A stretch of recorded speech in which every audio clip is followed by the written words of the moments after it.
Ocean. Long time no see. Fancy meeting you here. How's work these days? Thanks to the help of people like you and colleagues like Ganyu, better all the time. But I've been feeling distracted at work lately. I just feel constantly agitated. It's a long story. But my father, he's thinking of stepping down from the Tianshu position due to health issues. Huh? What's wrong with Uncle Tian? Nothing specifically. He's not unwell. He says he's just increasingly low on energy these days. He's always said, old age comes for us all in the end. Still, I just can't help but feel a little emotional watching it happen to him. Anyway, my father's currently on the second floor of Yangsheng Tea House. Why don't you come pay him a visit with me? He seems very fond of you, too. I'm sure chatting with you will make him very happy. Sure, let's go.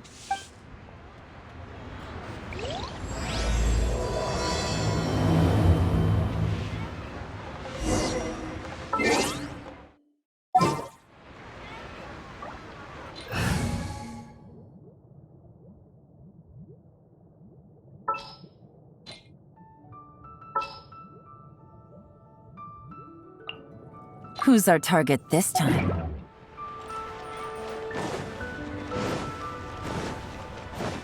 Next on the agenda.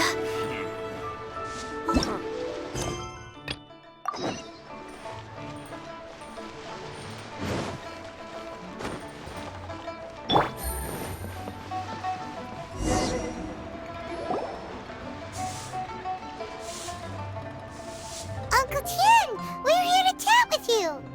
Oh? What a lovely surprise. Welcome. Oishi, why don't you go downstairs and get the shopkeeper to make us a fresh pot of tea?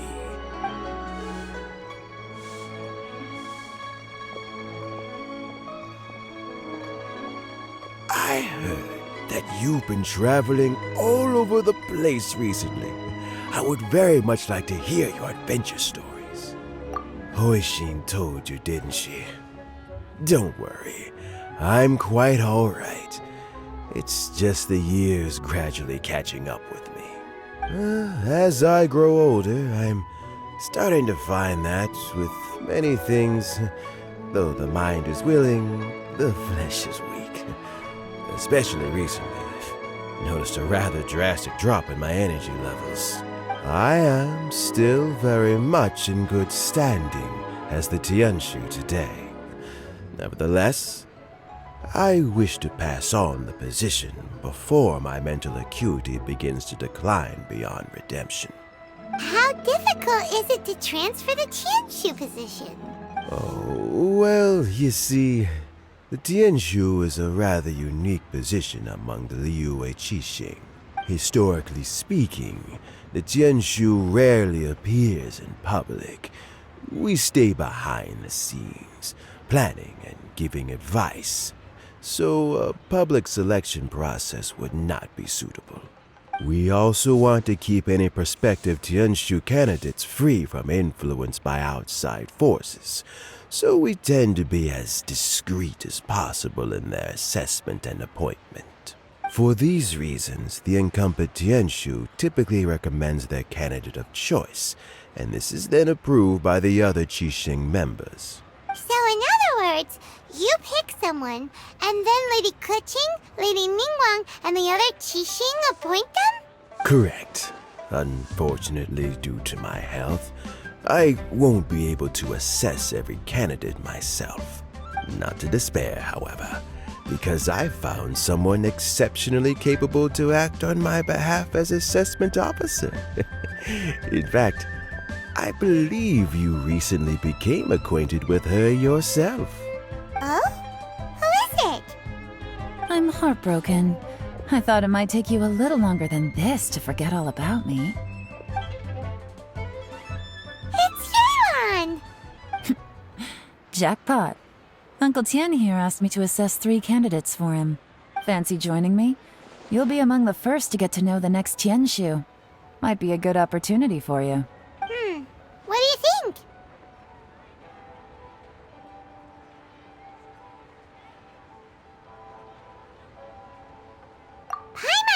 so too.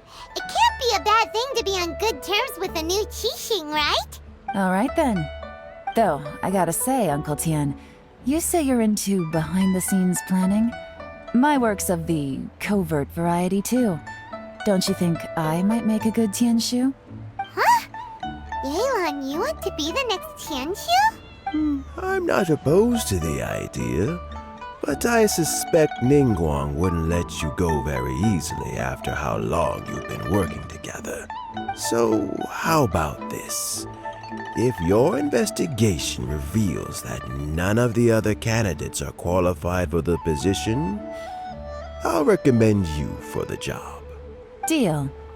Well, you guys take your time. Everything's all set for the assessments to go ahead. Meet me on the first floor when you're ready. Until then, have a pleasant conversation. Oh, and no need to pay for your tea. As the new owner of this fine establishment, this runs on the house.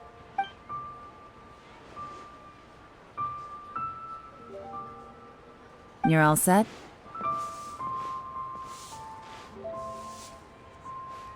Uncle Tian seems really worn down. It's like all his energy's gone. Yeah, it may sound harsh, but Uncle Tian is past his prime. He's not cut out for this anymore. So he's recommended 3 candidates. Their names are Qinwei, Mingbo, and Zhi. Qinwei is a wealthy entrepreneur. Mingbo works at the Liyue Ministry of Civil Affairs, and Zhi is focused on study and travel. Try to keep all that in mind. Of course, it doesn't really matter if you forget, since we'll be assessing them at Yuehai Pavilion in a short while. Qianwei, Mingbo, Zhi. Paimon should be able to remember their names, but what does the assessment involve exactly? Let's leave that until we get to Yuehai Pavilion. All right. Heads in the game, people. The stakes don't get much higher than a change in the Qixing. We can't afford to miss anything, no matter how small. Got it. We'll keep our eyes wide open.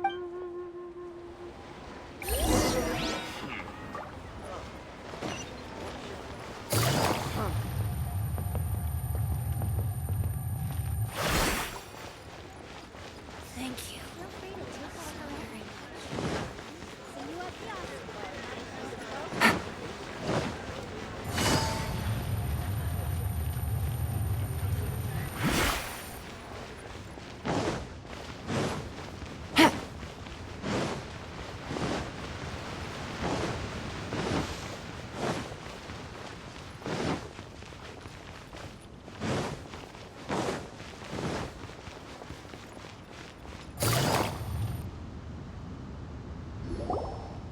My legs are getting sore. What is wrong with this assessment officer? This is a huge occasion and I don't even get a chair. I've dealt with all kinds of people in my time, but never have I been made to stand while I'm waiting for an appointment. Oh, I mean, I think it's fine. That's called being complacent. If you're happy to just accept the way things are, you'll never be able to change anything in the future. Oh, come on. That's just... Now you're just being unreasonable. All right, you two. Let's not get into a big argument over this. It's not worth it. Qianwei, that was a bit uncalled for. And Mingbo, cut him some slack. We've all been standing around for a while. It's natural to be getting irritable. Look, how about this? There's no rule saying we're obliged to stand up while we wait, so why don't we borrow some chairs from the guild nearby? Fine. They're not the best quality chairs, to be sure. But under the circumstances, it would be better than nothing. It looks like all 3 candidates have arrived. We'll meet them formally soon. Before that, let me run you through the assessment process. I've split it into 2 stages: current affairs and planning, and face-to-face interview. In the first stage, candidates are required to submit a manifesto for Liyue's development. In the second stage, we will ask them some questions in person. Writing a manifesto takes time, so I informed them of this requirement in advance. These are the reports they submitted. Wow. One of them is really thick. It's also worth mentioning a stipulation I gave them.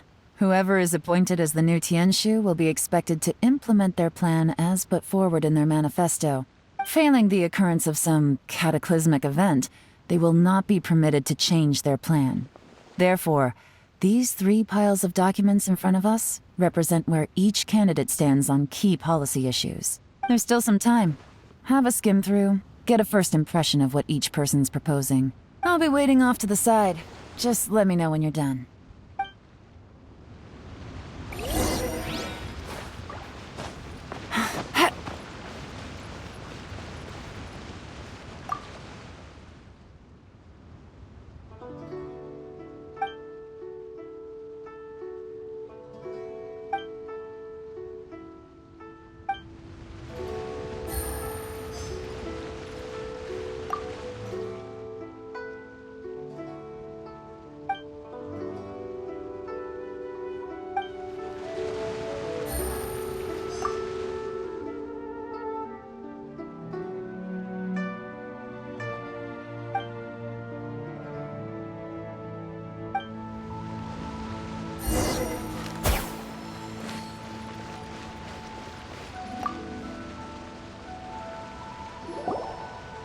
Finished, huh?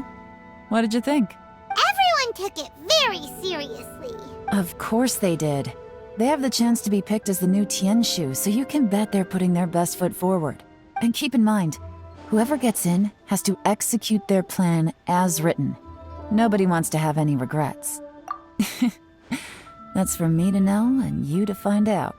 We can talk more after the interviews. We'll see the candidates now. Let's do one at a time. Start with Chenwei. Yes, ma'am.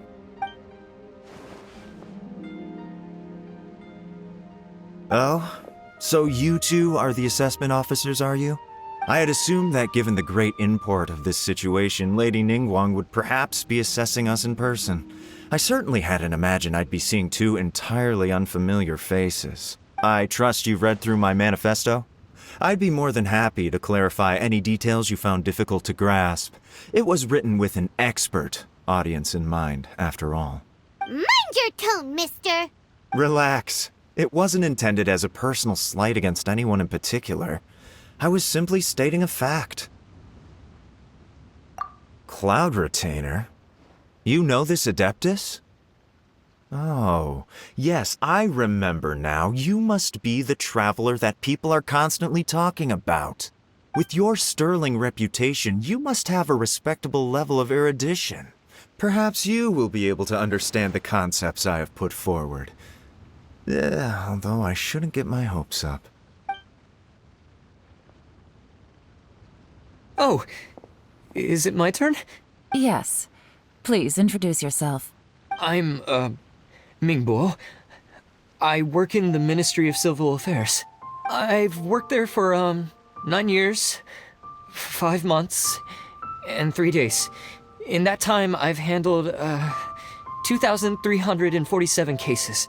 I have 12 active cases at the moment. They should be concluded in, 16 days? My current work is related to urban planning, and I'm also responsible for, auditing the accounts.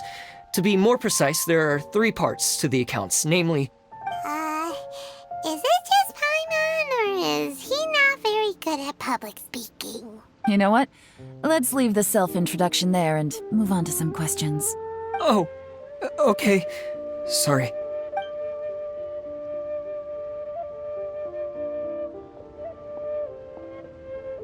Hello. Not gonna lie, I'm feeling a little nervous. What would you like to know? You're here to assess me, so ask away and I'll answer your questions to the best of my ability. Your manifesto is very wide in its scope, but you don't seem to be personally involved in many of the specific fields. How can you be sure that you have the ability to put your plan into action? Very fair question. I completely understand where you're coming from, but I'm confident in my plan. I've visited many different places, talked to lots of people with far more expertise than myself, and my manifesto is the conclusion of these efforts.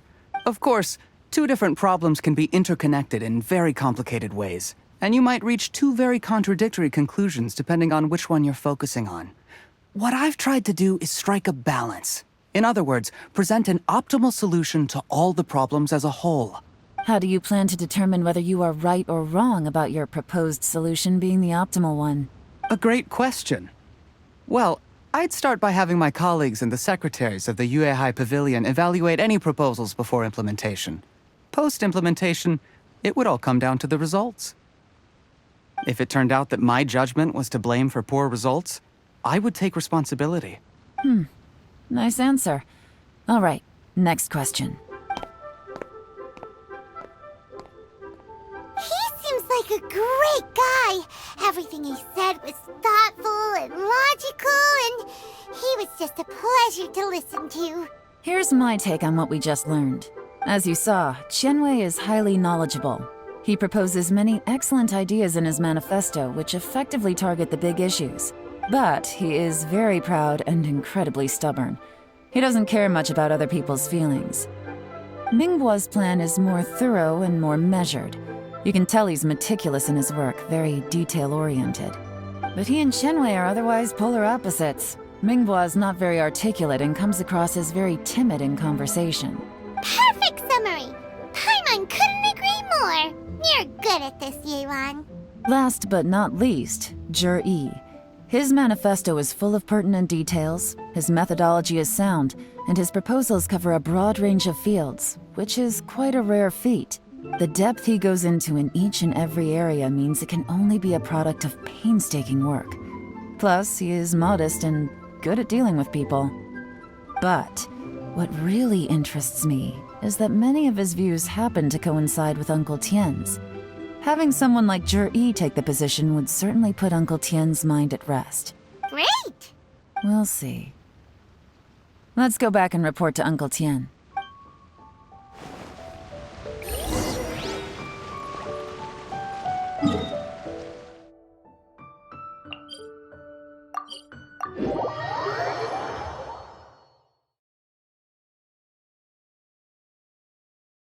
Take it easy.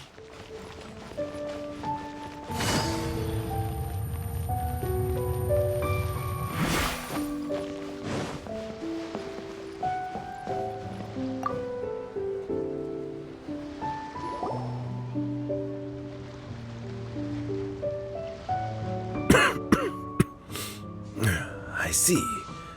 Then it's more or less as I anticipated. All right, then let me ask this.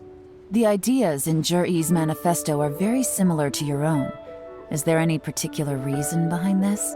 Oh, I didn't want to say anything when I gave you the list of candidates, for fear of affecting your judgment. But I can tell you now, those 3 candidates have all studied under me in the past. It's only natural that they share some similarities with me. But Qianwei went on to focus on his business, and Mingbo has always been occupied with his work at the Ministry of Civil Affairs. Of all of them, Zhi was with me for the longest duration. Whoa! So how did you get to know them all, Uncle Tien? Qianwei was referred to me by an old friend. Mingbo came to my attention in the course of my work, and as for Zhi, that was pure happenstance. We first met while fishing. Gradually, as we got to know each other, we started discussing all sorts of topics. Zhi came from a poor family, and his parents died when he was very young. But he was a gifted student and a fast learner. He reminded me of a younger version of myself. So I started out giving him a few words of advice when we were out fishing and noticed how quickly he got on. Quite. And now, all of a sudden, he's grown into a mature young man. It's a joy to see. But it also gets one thinking. The young are growing up, and I am growing old. How time flies. No one can escape the cycle of life. I don't know, Uncle Tien. You still seem in pretty good shape to me. You might have another few years of work left in you, don't you think? Oh, you. There's really no need to console me. Having less energy than I used to isn't such a bad thing. It just means I finally have a good reason to retire and spend my days doing what old men like me should be doing. Going fishing whenever I feel like it. Sounds like you sure love fishing, Uncle Tien. Ooh, there's nothing quite like fishing to pass the time. Ooh, and freshly caught fish, they make the most beautiful fish soup with barely any preparation required. Fresh fish soup. Sounds tasty. Doesn't it? Also, some time ago, Juri purchased a very special recipe from an old fisherman. When we've been fishing recently, Juri always brings some extra ingredients he prepared in advance. The addition of these makes the soup taste even more wonderful. That flavor makes for a fond memory. But at my age, who knows how many more chances I have left to taste it again. Oh, can Paimon come next time too? Paimon really wants to try it. Let's get back to the matter at hand. Uncle Tien, we've reported back. Do you have a verdict? I appointed you as the assessment officer, and I trust your judgment. Had you not asked me why Juri's ideas were so similar to mine, I was not going to mention my history with any of them. This decision must be guided by what is fair and right. Please disregard all other considerations and make your final decision only after a thorough review of each candidate's talents and capabilities. Remember, you must be thorough.